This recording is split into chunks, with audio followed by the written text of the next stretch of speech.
Joining me now from London is TRT World correspondent Sarah Morice. Hi, Sarah.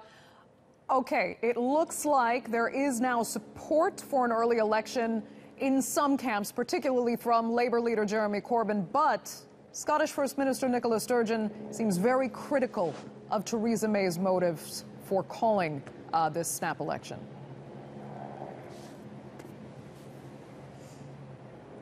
That's exactly right, Andrea. We've heard now that the main opposition party here, the Labour Party, is going to support Theresa May's call for this snap election. So the way things work here is you can't, as Prime Minister, just call a snap election.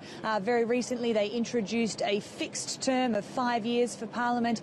It was due to be a new election in the 2020. Now she's asking the Parliament if she can bring that forward, and she needs 2/3 of the Parliament to agree with her. Now, with Labour saying yes, they're going to back this call, it looks like she'll get it over the line. So we can fairly well say there will be another general election here in the United Kingdom, and it will be really very, very soon. But as you say, many people questioning here the motives of the Prime Minister. On the one hand, we've got her saying this is all about a mandate for her Brexit position. She says the opposition parties have been undermining her plans in Parliament, which is, of course, she says, then causing problems with her negotiations going forward with the EU.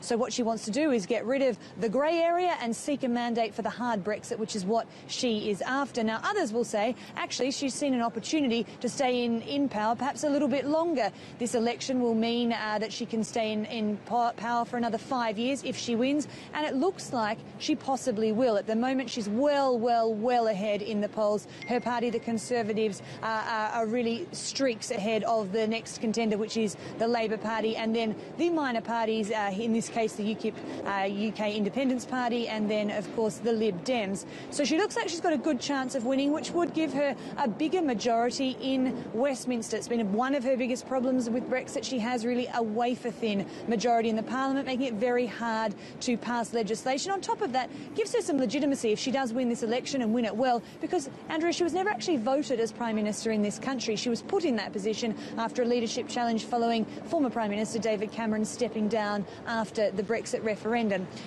So, of course, there is going to be much said about this, what exactly her motives are, but there is one camp certainly saying that this is perhaps a power grab. Sarah, the EU has come out to say it will proceed with Brexit plans regardless of this election. But if the Conservatives lose, does Brexit go on?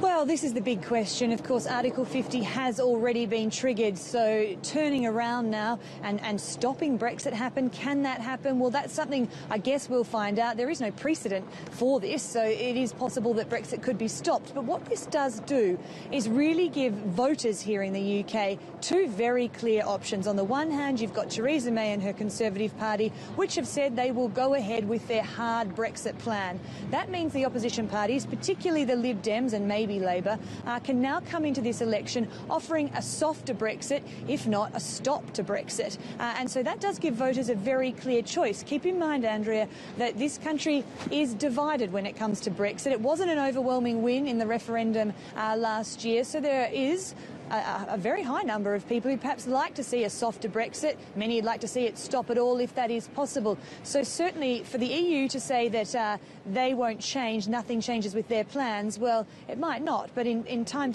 to come, perhaps they will have a different UK government to be negotiating with.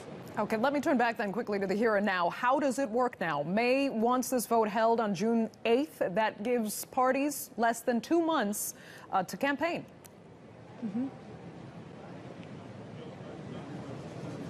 That's exactly right. It is reasonably rapid. Keep in mind as well, here in the UK, there are some local elections going on next month. We only had the referendum last year, so certainly the British public has been asked to go to the polls a lot. Can the opposition parties get their platforms together? Yes, they probably can, particularly if they are going to be doing a very vast and different platform and campaign to that of the government. But at the moment, the government certainly has the lead in the polls. They're obviously ahead in knowing that this election, that they were going to call it, so they do have perhaps a head start. But it's an election, and as we know, anything can happen. Okay, Sarah, we're going to leave it there. Thanks so much for that, as always, live from London.